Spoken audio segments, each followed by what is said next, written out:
Tribute albums are often a hit or miss proposition, but today I'm going to tell you one that is definitely a hit and that deserves your attention. Hi everyone, I'm Paul Crayson and you're watching Music Mentions. Today I'm going to be doing something a little bit unusual and off the beaten path. I am going to be reviewing a tribute album which I have not so far done in any of my previous videos. The reason I'm reviewing Juliana Hatfield Sings ELO is that I do admire Juliana and I love ELO. So I've never really been a hardcore Juliana Hatfield fan, but I've dipped in and out of her catalog over the years and generally really like her stuff, and I especially love her voice. Similar to my previous album reviews, this is going to be another deep dive, but here I'm not going to be doing any lyrical analysis simply because Juliana did not write these songs and it seems a little slippery to try to apply the lyrics to her, and I don't want to go down that road necessarily. And also, I don't know if anyone really listens to ELO for lyrics that much. For me, it's always been about the music. So who is Juliana Hatfield? Well, she's a legendary and rather prolific 56-year-old singer-songwriter and musician that's been mostly operating in the alternative/indie rock space for over 35 years. She formed her first band, the Blake Babies, back in 1986 while attending the Berklee College of Music in her hometown of Boston, Massachusetts. She went on to play in many other bands, including Some Girls, the Lemonheads, and the Juliana Hatfield 3. Now, it was this latter band where she had her commercial breakthrough with an album titled Become What You Are that was released back in 1993. She would, by the way, eventually reunite with the Juliana Hatfield 3 over 20 years later for Whatever My Love in 2015. However, she has released 20 solo albums over the course of her career and also wrote a book back in 2008 titled When I Grow Up, a Memoir. On this album, she sings, plays guitar and keyboards, and even some percussion and drums. Some quick album notes. This album was released on November 17th of 2023, and it was produced by Juliana. This is her 20th studio album, as I mentioned, but it's also her third tribute album. The first tribute album was a tribute to Olivia Newton-John back in 2018, and the second tribute album was a tribute to The Police in 2019. The drums on this album are primarily handled by a gentleman named Chris Anzalone. I hope I pronounced his name correctly. And the bass is handled by Chris Velasquez. Also, I hope I managed to get through his name correctly. This album, by the way, includes some ELO famous hits that everyone knows, but it also includes a few deep cuts that may be a surprise to most of you. Let's take a look at the track listing and the lengths here. There are only 10 songs. Telephone Line is the longest at 4 minutes and 44 seconds. And From the End of the World is the shortest at 3:14. Most of these songs are falling somewhere around 3.5 to 4.5 minutes long.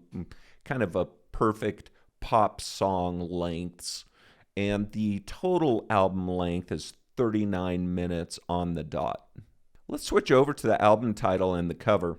The album title is Juliana Hatfield Sings ELO, keeping with the sings wording she used for both Olivia Newton-John and Police albums.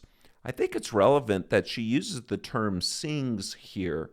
I think this was a conscious decision. Instead of titling it something like Juliana Hatfield Plays ELO or A Tribute to ELO by Juliana Hatfield.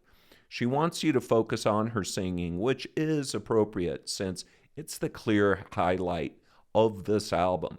The font used for the title and song names is also a nod to the font style used on some ELO covers.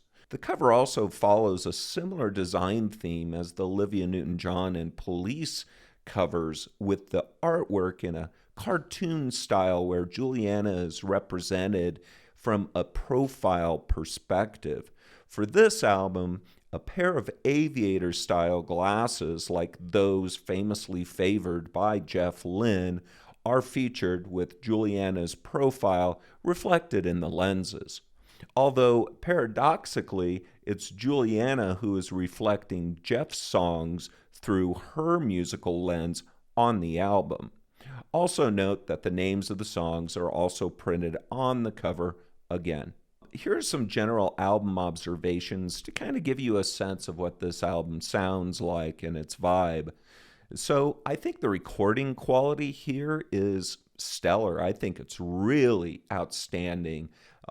Especially Juliana's voice is expanded across on the sound stage. I think the instrument separation is perfect and the mix is really well done. No complaints on the recording quality at all.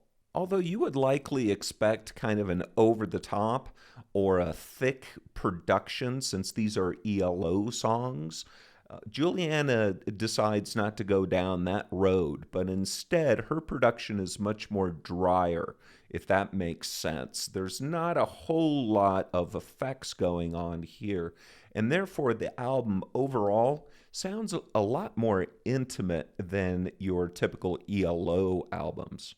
Note also that her vocals are on the drier side, but there are some effects applied here. I think she's doing some vocal doubling, or at least adding a little bit of echo on her voice. And also, there's a lot of background singing on this record, and she does all of the background singing. The songs are certainly faithful to their original source material, especially with the song structure and the melodies. However, the strings and horns that Jeff Lynne loves to use in ELO have been rearranged mostly for the keyboards, although a guitar and even, I think, some of the vocals are also used as a substitute for those strings and horns in places. Before diving into the individual songs, I wanted to share with you what Juliana Hatfield actually had to say about this album, because I think there's a lot of great tidbits of information that provide a lot of context to this record. ELO songs were always coming on the radio when I was growing up. They were a reliable source of pleasure and fascination, except for Fire on High, which scared the heck out of me. With this album of covers, I wanted to get my hands deep into some of the massive 70s hits, but I am also shining a light on some of the later work. Ordinary Dream from 2001's Zoom album, Secret Messages, and From the End of the World, both from the 80s. Thematically, I identify with the loneliness and alienation and the outer spaciness in the songs I chose. I have always felt like I am part alien, not fully belonging to or in this earth world. Sonically, ELO recordings are like an amusement park packed with fun musical games, with layers and layers of varied, meticulous parts for your ears to explore. Production curiosities, huge, gorgeous stacks of awe-inspiring vocal harmony puzzles. My task was to try and break all the things down and reconstruct them subtly until they felt like mine. Overall, I stuck pretty close to the original's structures while figuring out new ways to express or reference the unique and beloved ELO string arrangements. An orchestra would have been difficult or impossible for me to manage to record, nor did I think there was any point in trying to copy those parts as they originally were. Why not try to reimagine them within my zone of limitations? In some cases, I transposed string parts onto guitars or keyboards, and I even sung on some of them, as in Showdown and Bluebird is Dead. Recording the album was a kind of complicated and drawn out process since I was doing all of my tracks at home in my bedroom. Drums and bass were done by Chris Anzalone and Ed Velasquez, respectively, in their own recording spaces. And I kept running into technology problems that would frustrate me and slow me up. But eventually, I got it all done. A labor of love. Juliana Hatfield. Now let's dive into the individual songs.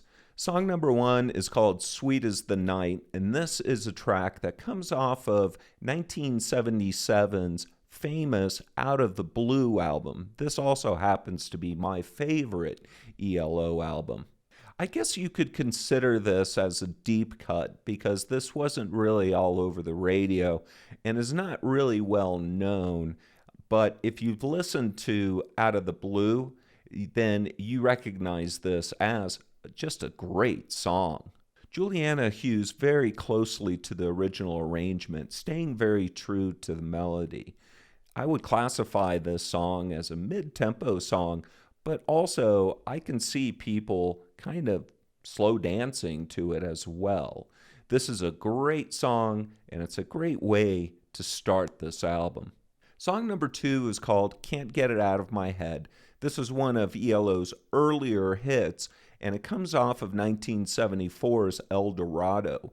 One thing that I instantly noticed about this song is that Juliana has her voice definitely pushed up front in the mix. You can pretty much hear all the words that she's singing, whereas the original, you had Jeff kind of burying his voice in the mix to more emphasize the melody rather than the particulars of the lyrics themselves. If you listen to the original and you're familiar with it, you know what I'm talking about here. I find that Juliana's version is generally more uplifting, more upbeat, and a little bit more poppy than the original. Now, this song means a lot to me. I remember when I was a kid, and I think still in single digits at the time, we had the 45 of this record. And I remember when I discovered it, I listened to it over and over and over again. It means a lot to me. It still means a lot to me to this day. And I would probably classify this as my favorite ELO song of all time. Juliana does a fine job here. Song number 3 is called Showdown. This was also an early ELO hit off of the album On the Third Day that was released in 1973. The pace is also picked up, and it's a little quicker than the original.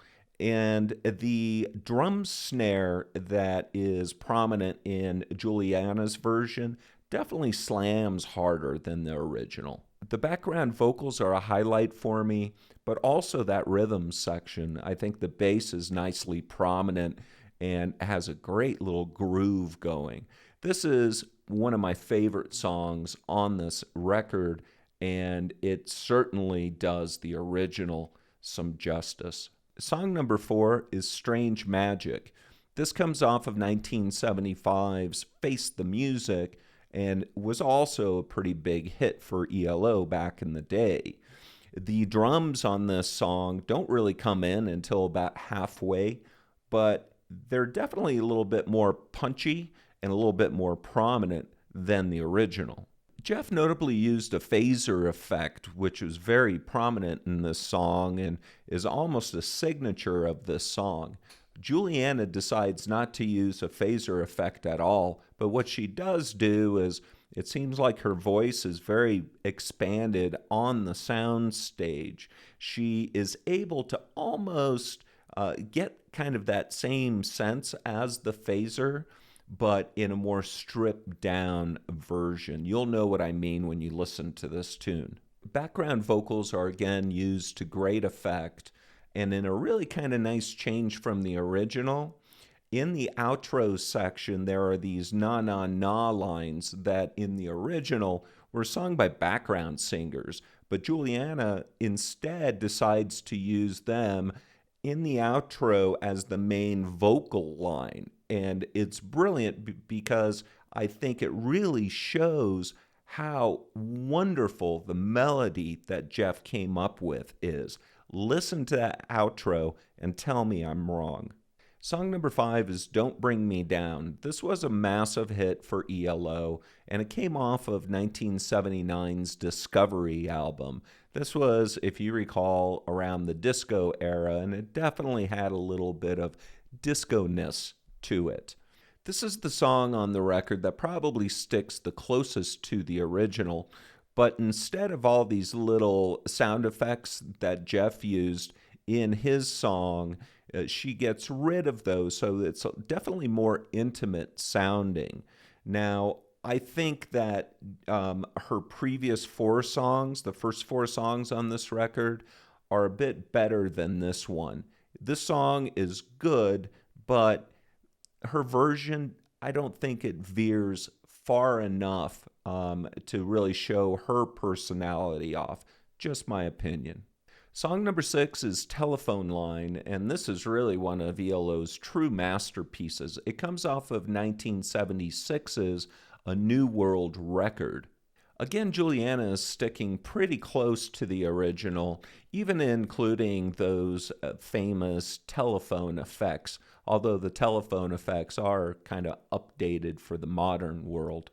This is a slower song, and it kind of shifts from a minor to a major key and back and forth throughout the song. There's a certain somberness to the song, but also there's a certain uplift as well with these 50s influenced doo-wop lines that Jeff used. Juliana's voice seems to be a little bit back in the mix on this one and is more expansive in the sound stage. It really seems that her voice is coming at you from everywhere. She does another great job of interpretation with this one by putting it through her own unique filter. Song number 7 is Secret Messages. I would probably put this in the same category as Sweet as the Night. This is not a deep cut, in my opinion, but it's also not really well known. This comes from 1983's Secret Messages album. The original had a lot of these synth effects once again going on. Juliana got rid of all of those, and I think it was a smart decision. I think her version is, I wouldn't say stronger than the original, but it's up there. It's really good. This was kind of an interesting pick by Juliana. I would have probably gone with something like Four Little Diamonds off of the same album, but regardless, she does a really competent job. Song number 8 is Bluebird is Dead. This is what I would probably call the first ELO deep cut that we hit on the record. This came off of 1973's On the Third Day, same album as Showdown is on. It's a very Beatles / John Lennon minor key kind of song. Jeff is notoriously influenced by the Beatles, and you can really hear that on this one. Juliana's voice is exceptional here, especially as she reaches into her higher registers. Now, for my money, this song may be the one that actually excels the original. I think that her more stripped down version really kind of brings the melody up and more forward, and it really kind of reveals the beauty of the melody.